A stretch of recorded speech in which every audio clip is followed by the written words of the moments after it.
Welcome back नाज़रीन। मैं बात कर रहा था, मेरे साथ आसिफ बाजवा साहब मौजूद थे, लेकिन उन्होंने जो बातें की हैं ज़ाहिर वो हुकूमती नुमाइंदगी फरमा रहे थे इन फेवर ऑफ गवर्नमेंट, उनकी तरजीहात जो हैं। लेकिन साथ साथ मैं ये बात ज़रूर करना चाहता हूँ कि हालात इस कदर अजीबो गरीब हैं और हमारी क़यादत बाहर बैठी हुई है और गरीब आदमी जो है उसके मसाइल हैं, दीगर स्मोक के मसाइल हैं इस मुल्क में। और पीटीआई जो है उसकी बस एक ही अपनी सरगर्मियां हैं कि बानी पीटीआई की रिहाई। यकीनन ये भी उनका मकसद होना चाहिए, लेकिन ज़ाहिर उनको मैंडेट मिला है, अपोजिशन के भी कुछ मामलात होते हैं, उनको भी जो है वो कुछ अपना रोल प्ले करना है। ये क्यों नहीं हो पा रहा? और जो गाजा के ऊपर कॉन्फ्रेंस हुई है इस सऊदी अरब में, उसके ऊपर भी बात करूंगा। और मेरे साथ इस वक्त मौजूद हैं आसफ अनायत साहब, ये कॉलमिस्ट हैं। मैं तो इनको कानूनदान के साथ साथ सहाफ़ी भी समझता हूं और बहुत ही प्यारी शख्सियत हैं, सॉफ्ट स्पोकन हैं, तनकीद भी करते हैं तो बड़े भरम के साथ, बड़े अच्छे तरीके से, और इंतहाई पुरअसर शख्सियत हैं। हमारे दोस्त हैं, हमारे बड़े भाइयों की तरह हैं। जी आसिफ भाई, अस्सलाम वालेकुम, आपको वेलकम करता हूं प्रोग्राम में। जी बिस्मिल्लाह, अस्सलाम वालेकुम हुजूर, क्या हाल है? जी अल्हम्दुलिल्लाह, आप सुनाएं, आपकी सेहत कैसी है? जी फर्स्ट क्लास, अल्लाह का करम है। अच्छा, मुझे ये बताइए कि हम आगाज करते हैं, बानी पीटीआई को मुलाकात करने जाने वाले जो थे उसमें असद कैसर हैं, उमर अयूब हैं और शिबली फराज हैं। उनको हिरासत में ले लिया गया है और एडियाला चौकी पे पहुंचा दिया गया है। जो इतलात है मेरे पास वो तो ये हैं कि 144 में अरेस्ट किया गया है उनको। और मेरा ख्याल है कि जिस तरह आपने देखा कि अभी जो स्वाबी में जलसा हुआ वहां पे इनके चीफ मिनिस्टर ने जिस तरह की जुबान इस्तेमाल की, यकीनन ये भी स्टेज के इर्द गिर्द होंगे या स्टेज के ऊपर बराजमान होंगे। और जो लहजा था वो एक तो रियासत को धमकी देना था, और जिस तरह का मरने मारने वाली बात है, धमकी के साथ साथ एक लॉ है जो खुदकुशी करने वाला है, अगर वो जिंदा बच जाता है या उस पहले पता चल जाता है उसके अजाइम का, तो उसके खिलाफ भी कानूनी कार्रवाई हो सकती है। क्या मैं दुरुस्त कह रहा हूं? और जो 144, जी जी जी जी प्लीज कैरी ऑन। जी इस तरह के शमसी साहब, ये अगर कोई एक लफ्ज पर तजिया करे कि पीटीआई और बानी पीटीआई के डाउनफॉल की वजह क्या है, तो वो सिर्फ एक है, इनकी जुबान। सही, इनकी जुबान है, ये वादे करें, इनकी जुबान है ये वादे खिलाफिया करें, इनकी जुबान है ये बड़के मारे, किसी की इज्जत उछालें, जो जी चाहे बेहाई करें। अब अगर 144 के तहत वो 188 लगती है जब उसकी खिलाफ वर्जी की जाए, अदरवाइज तो ये नॉर्मली इसकी बेल हो जाया करती है अगर इन पर कोई और हीनियस किस्म का या नॉन बेलेबल कोई ऑफेंस नहीं है। तो ये तो है एक मामला। और वैसे भी इनको पता है कि ये बिल्कुल हल्की फुल्की को सीखी है। ये 144 में गिरफ्तार किया, दूसरे दिन छोड़ दिया, ये कर दिया, ये एक पॉलिटिकल सर्वाइवल के लिए होता है। असल चीज है कि इनका प्रोग्राम और एजेंडा, और उसके लिए इन्होंने होमवर्क क्या किया है और उसका ये फिर डिस्प्ले कैसे करते हैं, किस तरह ये सामने वर्किंग इनकी आती है, यानी इनका कंडक्ट क्या है, कंडक्ट क्या है। ठीक हो गया। अब उसमें भड़क आइंदा प्रोग्राम उड़ा देंगे, फलां कर देंगे। क्या मुझे पूरी दुनिया में इस वक्त इस पूरे कुर्राए अरज पर एक मुल्क बता सकते हैं जिसकी एक सूबाई हुकूमत जो है वो वफाकी हुकूमत पर यलगार किए हो अल्फाज की रही है और बाकायदा अपने पूरे वसाइल और उसके साथ? ये असल में इनको चाहिए कि ये अपने जो इनका लीडर है उसके ऊपर जो मुकदमात हैं उनकी दलील और तावील, उसके मुतल्लिक उसका डिफेंसिंग व्यू पॉइंट जो है वो अवाम में बताएं कि 190 मिलियन पाउंड इन्होंने नहीं लिए या लिए तो किस लिए लिए, इन पर जो केसेस हैं उनके दलाइल दें, उनके बारे में बताएं। लोग सारे जब जरदारी साहब गिरफ्तार थे 13 अंदर रहे तो लोग कहते थे घाटी का मुकदमा उन पर झूठा है, लोग कहते थे कि फलां केस उन पर इस तरह का है। तो लिहाजा जो जो सेकंड लाइन की होती है लीडरशिप, वो तो दलाइल के साथ बात करती है। लेकिन मैंने इसमें बड़ा फुकदान देखा पीटीआई में कि इनके पास इन्होंने सोसाइटी में, माशरत में और सियासत में दलील को खत्म कर दिया। नहीं होगी तो वहाँ अनारकी, और फिर लीडरशिप के बगैर तो होती ही अनारकी है। तो मैं ये समझता हूँ कि ये इनको अपने कंडक्ट पर रिव्यू करना चाहिए जी। ये इनको आसानियां भी हो जाएंगी। अच्छा सर, आपकी बात इंतहाई आपकी शख्सियत के मुताबिक मशवरा है। जरा थोड़ा सा इस वक्त पाकिस्तान का जो माहौल है, जिस तरह के रवैये हैं, और फिर 9 मई के बाद भी इनको अकल नहीं आई। आप तो बड़े सॉफ्ट जुबान से इनको जरा समझा रहे हैं ना। मुझे बताइए कि 9 मई का हो जाना, इनको ये समझ नहीं आ रही कि इनके लीडर का बार बार हर सूबे में जाके अपने वर्कर्स से हलफ लेना, यही इसी तरह का था कि हम जाएंगे, तहरीक चलाएंगे इस्लामाबाद में, या मर जाएंगे या मार देंगे, अगर आपको याद हो तो। और उसके बाद 9 मई हो जाता है। 9 मई के बाद इनका एक सूबा जहां पे इनके वजीर आला ने हलफ लिया, और उसकी एक जिम्मेदारी है, वो रियासत का इस वक्त वजीर आला है, ना कि पार्टी वर्कर, वो वहां पे अब उसी तरह की धमकियां दे रहा है जिस तरह से बानी पिटिया दिया करते थे। 9 मई हो गया, अब क्या दूसरा कोई 9 मई या कोई नवंबर या कोई इस तरह दिसंबर होने वाला है? नहीं, ऐसा कुछ भी नहीं है। ये दरअसल अपनी पॉलिटिकल सर्वाइवल की बात कर रहे हैं। ये मैंने, आपको याद होगा, आप तो बहुत एक जीरक पुराने सियासत पर नजर रखने वाले आदमी हैं। ऐसा भुट्टो साहब के लिए मिसाल तो नहीं उनकी देनी चाहिए, कहाँ वो कहाँ ये। तो उसमें भी पॉलिटिकल लोगों ने कहा कि जी हमें इजाजत होनी चाहिए कि हम आपके खिलाफ बात कर सकेंगे, यानी गवर्नमेंट के खिलाफ। सही। तो ये बाज़ औक़ात स्क्रिप्टेड डायलॉग होते हैं और औक़ात होता है सही, लेकिन ये मुझे टोटली ये नॉन जेन्युइननेस लगती है, वरना इस तरह कोई सियासत थोड़ी हुआ करती है। और वैसे भी मैं आपको एक वाकया आपके लिए और आपके सामईन के लिए आपकी नजर करता हूँ, आपकी नजर कर रहा हूँ, ये जरा जरूर सुनाइए। जी जरूर जरूर जरूर। जी, इनकलाब जब आया उधर चाइना में, तो मौजे तुंग ने 2 लोगों को बिल्कुल इग्नोर नहीं किया, माफी नहीं दी। एक वो जो इनकलाब के खिलाफ थे, और दूसरे वो जो मनशियात के केसेस में पकड़े जाते थे। सही। एक दिन उनकी सेंट्रल कमांड का जो बहुत ही अहम आदमी था, वो उसके घर से अच्छी खासी तादाद निकल आई इसकी मनशियात की। तो मौजे तुम उसकी फाइल, मौजे तुम साहब, मैं शॉर्ट करता हूँ, मौजे तुम साहब के पास गई।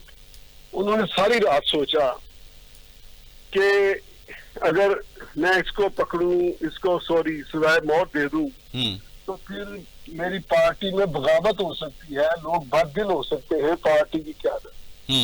सोचते सोचते सुबह हो गई। बिलाखिर उन्होंने कहा नहीं, ये जो लोग मारे गए, सजाए मौत होगी जिनको, उनका या क्या यही कसूर था कि वो मेरे वाकिफ नहीं थे, आम लोग थे, पार्टी के लीडर नहीं थे, या आम लोग थे, उन्होंने सजाए मौत दे दी। अच्छा। उसका असर ये हुआ कि हर गली, हर किसी के घर में, तो क्या हलक में भी थी ना मनशियात, तो उन्होंने थूक दी। जब जनरल फैज अहमद की गिरफ्तारी हो गई, तो इनको इससे अंदाजा होना चाहिए कि ये पाकिस्तान की तारीख का बहुत बड़ा वाकया है, और उसकी पूरी तहकीक के बाद उसके साथ जुड़े हुए तमाम किरदारों की पूरी एक रिसर्च के बाद गिरफ्तारी अमल में लाई गई। सही। मुझे नहीं समझ के ये किस गलत फहमी या किस भिड़ते पर समझते हैं कि शायद ये काम जो 9 मई को इन्होंने किया था, ये भारत की जुर्रत नहीं थी कि वो कर सकता। ठीक ठीक ठीक। किसी की जुर्रत नहीं। आसिफ अनायत साहब, ये जरा जरूर बताएं, क्योंकि अवाम जो है ना, उनका कॉन्फिडेंस शेक हो चुका है, जितने रिलीफ इनको अदालतों से मिले हैं। हालांकि हमारी इस्टेब्लिशमेंट को जितना वक्त हो गया है जनरल फैज को गिरफ्तार किए हुए, ज़ाहिर है वो सब जुडिस मामला है, मैं तो उसमें कोई अपनी राय नहीं दे सकता, कोई ऐसी राय कि जो फैसला साजी में कोई किरदार अदा कर सके। लेकिन मैं अपने अल्फाज के जरिए अवाम के तहफ़्फ़ुज़ात ज़रूर पहुँचा सकता हूँ हुक्काम बाला तक, कि इतना अरसा नहीं लगता जितना लगा दिया है, हमारी टॉप क्लास एजेंसीज हैं, सब उनके पास प्रूफ्स हैं, सबूत हैं, तमाम कार्रवाई करने के बाद, तमाम इंक्वायरी करने के बाद उनके ऊपर हाथ डाला गया था, लेकिन अभी तक उनकी सजा ना होना, उनको सजा ना होना, फिर बानी पीटीआई के दीगर जो लोग हैं 9 मई में उनको सजा ना होना, ये तो हलाशेरी देने वाली बात है। अभी तक तो वो इतनी दलेरी दिखा रहे हैं, जिस तरह से अली अमीन गंडापुर रोज बरोज हमारे नौजवान बच्चों के जहनों के ऊपर असर उनकी बातें कर रही हैं, धमकी अमेज रवैये की, तो मुआशरती तौर पे तो हम तबाह हाली की तरफ जा रहे हैं। जब वक्त गुजर जाएगा, कहते ना वेले दी नमाज तो के वेले दी टकरा, एक साल बाद जब सजाएं देंगे तो उस वक्त तो बहुत एक नीचे से और पौंद तैयार हो चुकी होगी। सर, इसमें जब अदलिया के कुछ लोग किसी पार्टी का पॉलिटिकल विंग बन जाए, जुडिशियल विंग बन जाए, तो फिर थोड़ी मुश्किलात आती हैं। ये बदनसीबी हुई कि हमारी कौम में एक दरार आई और वो हर शोबे में आई, हर इदारे में आई। उसमें अदलिया भी है, उसमें हमारा अस्करी इदारा भी है, जिसकी तकदीर उन्होंने की। अब जरूरी नहीं, क्योंकि हमारा बहुत ही गंदा हमसाया नहीं, दुश्मन मुल्क है भारत, हमारे दुनिया में दुश्मन बहुत ज्यादा हैं, लिहाजा जरूरी नहीं कि वो हर मामले और उसमें फैसले में कॉन्फिडेंस में ले। यकीनन वो काम कर रहे हैं, अगर गिरफ्तारी हुई है तो आगे फर्दर भी सारा कुछ होगा। हाँ, नहीं देखे ना, अब इनको के लिए पार्टी जो नहीं अपना यहाँ रुकिएगा आसिफ साहब, आसिफ भट्ट साहब यहाँ रुकिएगा। सूरत हाल ये है कि एक तरफ वो गिरफ्तार करते हैं, मीडिया पे उनको कवरेज मिलती है, अब देखते हैं जी शिबली फराज गिरफ्तार हो गया, उमर अयूब गिरफ्तार हो गया, जनाब क्या क्या क्या इनका कद बड़ा किया जा रहा है, और साथ ही उनको कोई आधे घंटे बाद रिहा कर दिया जाता है। फिर आप मुझे बताएं, अब जो उनकी रिहाई हो गई है 144 में गिरफ्तारी के बाद, यानी ना वो किसी अदालत में गए, उनको वहीं से रिहा कर दिया गया है, तो इसमें मैं क्या समझूं या आवाम क्या समझे? बाद का जो फ्लो होता है ना किसी उसका क्राइम का, जो फ्लो होता है एक उसका जो एक वेव का, जिसमें कुछ पता नहीं चलता। आप ये देखते हैं कि बहुत सारे लोग पब्लिक के उसमें मारे जाते हैं, तो ये जब ऐसी वेव बनाते हैं ना, उसको कट डाउन करने के लिए ऐसी गिरफ्तारियां की जाती। नहीं, लेकिन फिर एक आध दिन रखें तो सही ना।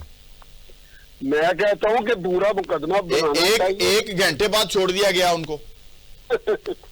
ये अयूब खान का पोता 1 घंटे के लिए भी काफी है, और वो हमारे जो शायर थे वो भी कोई ज्यादा देर नहीं जेल काट सके थे, इनके लिए 1 घंटा ही काफी है, कोई बात नहीं। अच्छा, इसका मतलब है अंदर जाके पैरी पै जाते ने। वो भी एक नज़म लिखने के बाद ना, फिर उसके बाद प्यारो मोहब्बत भी रहे हैं। अच्छा। उसके बाद उन्होंने फिर कोई बात नहीं की जो मुल्क के इदारों के खिलाफ हो। और इसका मतलब ये है कि लाइन ऑफ एक्शन लेने के लिए तो नहीं इनको काबू किया जाता, या ये जो फरमाइशी गिरफ्तारियां हुआ करती थी कि हम बानी पीटीआई को मिलने जाएं तो हमें आप गिरफ्तार करके तो फिर वहां बैठ के डायरेक्शन दे लें। अब मैं नाम नहीं लेता, हमारी जो बहुत तगड़ी पार्टी है नून लीग, उसके बंदे कभी मियां नवाज शरीफ साहब के वक्त में जब कोई वो प्रोग्राम करते थे तो वो उधर भी सिफारशी गिरफ्तारियां होती थी।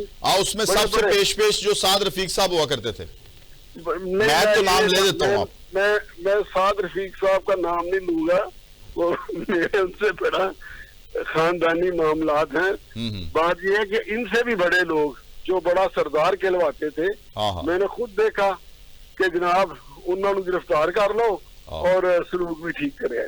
आज वो कहने सन कि मैं आ गया ते मैनू फौरन अरेस्ट कर लो मौके ते आंसू गैस चलान तो पहले। हाँ, एक और जहां तक इनका है, ये आप थोड़ा आगे इधर इसमें उसमें लोगों की क्या तफरीह तबाह के लिए एक बंदा कुएं में गिर गया, तो वो आवाजें देने लगा कि मुझे बचाओ, मुझे बचाओ, तो वो फिर आखिर गाली देने लगा उदो मेरे यहाँ लाओगे जब मैं किसी पास मुंह कर जाऊंगा। हाँ। और कुएं में तुम गिरे हुए हो, कहाँ तुमने मुंह करना है। हाँ। बात ये है कि ये गालियों पे, ये सियासत गालियां बना दी इन्होंने, और गिरफ्तारियां इनकी। एक आखिरी क्वेश्चन, अब जनरल फैज पे आप आए थे तो आपको क्या लगता है, उनका कोर्ट मार्शल तो हमें बताया गया था कि जी कोर्ट मार्शल के लिए उनको अरेस्ट किया गया है, कार्रवाई कोर्ट मार्शल की शुरू कर दी गई है, लेकिन अभी तक खबरें बाहर नहीं आ रही, तो आपको लगता है कि उनको सजा होगी या कोई वादा माफ गवाह बना के तो फिर बानी पीटीआई, और या क्या होगा, क्या लगता है आपको? वादा माफ गवाह जो है ना, उसकी जो होता है ना एक चीज जिसमें कोई सबूत ना मिल रहा हो और जिसमें कोई कंक्रीट किस्म की सामने चीज ना हो, तो उसको फिर कहते हैं कि कोई इनमें से एक बंदा टूटे और उसको हम वादा माफ गवाह बना लेते हैं। इसमें तो वो अक्यूज है, ठीक, ये शरीक मुलजम है।